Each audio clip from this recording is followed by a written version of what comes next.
Ngayong araw ay nagkaroon na naman nga tayo ng pagkakataon na akyatin ang Tila Pilon Hills.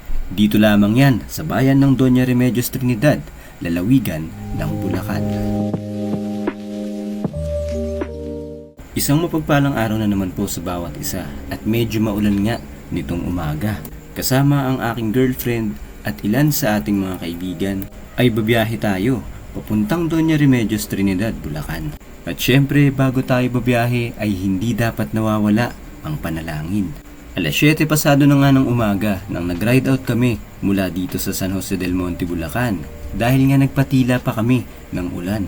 At ang pupuntahan nga natin ngayong umaga ay ang Tila Pilon Hills na minsan na rin nating inakyat noong kasama natin si Daily Tambike. Maaliwalas naman na ang panahon, ngunit bakas pa rin sa kalsada ang katatapos lang na pag-ulan. May mga iilang kalsada rin talaga na may putik kung kaya't kailangan din ng dobling ingat dahil madulas. Saktuhan lang din naman ang ating takbuhan upang aksidente ay ating maiwasan. Dumaan na nga rin muna kami dito sa may palengke ng Barangay Akle upang bumili ng aming mga kailangan.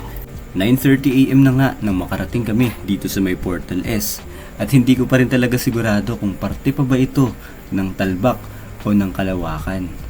At almost 10 AM na nang makarating kami dito sa may Tila Pilon Hills Cafe. At sakto 10 AM na nang magsimula na kami sa hike. At ang kasama nga pala nating tour guide ngayon ay si Ate Carol. Ito nga ang pangalawang hike natin sa taong ito kasama ang ating mga kaibigan. Mas beginner friendly nga ito kumpara sa inakyat nating Mount Balagbag nitong nakaraang buwan. At halos nasa 30 minutes nga lang din daw ang hike dito.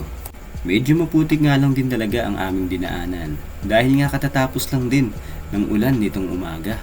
Ang kagandahan nga lang din talaga sa trail na to ay hindi siya masyadong teknikal at komplikado at talagang pasok para sa mga gaya naming beginners.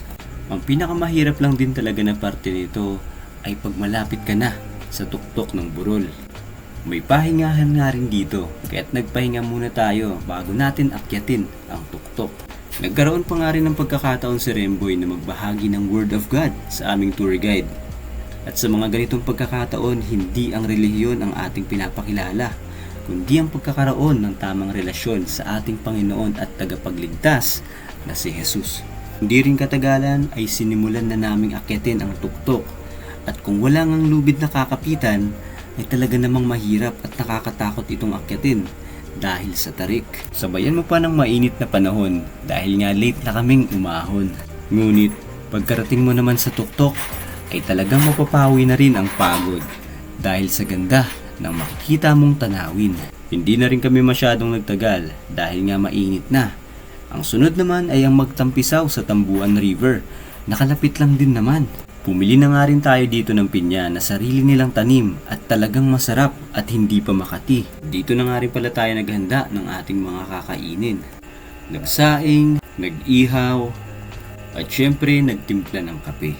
At pagkatapos nga ng halos magdadalawang oras na preparasyon ay ito at kainan na. May liempo, may salted egg, may hotdog, at merong inihaw na bangus. Kaya't lalong nakaka-enjoy at syempre talagang nakakabusog. Hindi na nga rin kami masyadong nagtagal dahil nga nagbabadya rin ang ulan. At nang bumiyahe nga kami pa uwi ay inabutan kami ng malakas na buhos ng ulan kung kaya't hindi na rin natin ito na videohan. At nang tumigil nga ang ulan habang kami bumibiyahe pa uwi ay napagpasyahan naming dumaan dito sa may Pugpug Highlands upang uminom naman ng kape.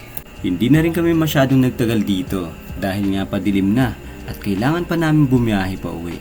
Dito na nga lang din natin tatapusin ang ating video at maraming salamat nga sa inyong panonood at pagsubaybay sa aming naging biyahe ngayong araw. Maraming salamat sa lahat. Ingat, God bless and to God be the glory. Ride safe sa bawat isa.